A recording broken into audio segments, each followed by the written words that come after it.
साबिक वज़ीर-ए-आज़म मियाँ नवाज़ शरीफ की आज अल अज़ीज़िया स्टील मिल्स और इवन फील्ड रेफरेंस में अपनी दरख्वास्तें बहाल करने से मुतल्लिक उनकी आज आमद थी।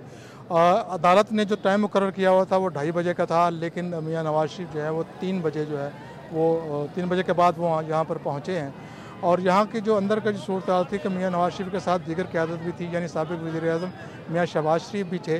और अंदर सहाफ़ियों ने उनके साथ गुफ्तगू करने की कोशिश की, लेकिन उन्होंने इसका जवाब कोई नहीं दिया और सिर्फ इशारों के नामे में ही बात की।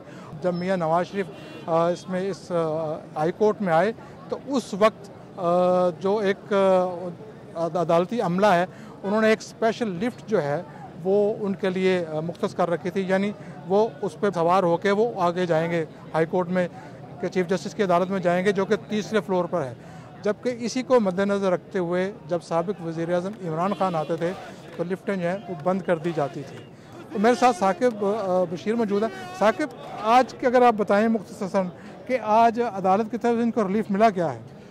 रिलीफ ये मिला है कि उनकी जो प्रोटेक्टिव बेल थी उसको में दो रोज़ा उसमें तोसी दी गई है। इस किस्म की ऐसी प्रेसिडेंट तो मौजूद नहीं है, लेकिन क्योंकि नैब से एक दफ़ा फिर दूसरी दफ़ा अदालत ने पूछा कि क्या आप नवाज़ शरीफ को गिरफ़्तार करना चाहते हैं, उन्होंने कहा नहीं। उन्होंने कहा क्या आप उनकी ज़मानत में तोसी पर कोई एतराज़ है, उन्होंने कहा नहीं। दोनों दफ़ा उन्होंने एग्री किया। नैब के इस कहने पर अदालत ने जो है वो उनमें 2 रोज़ा तोसी की है। अच्छा, बहुत शुक्रिया। देखिए, अब जो अदालत ने उनको कहा है कि यानी 2 दिन के बाद यानी जुमेरात को वो दोबारा पेश होंगे।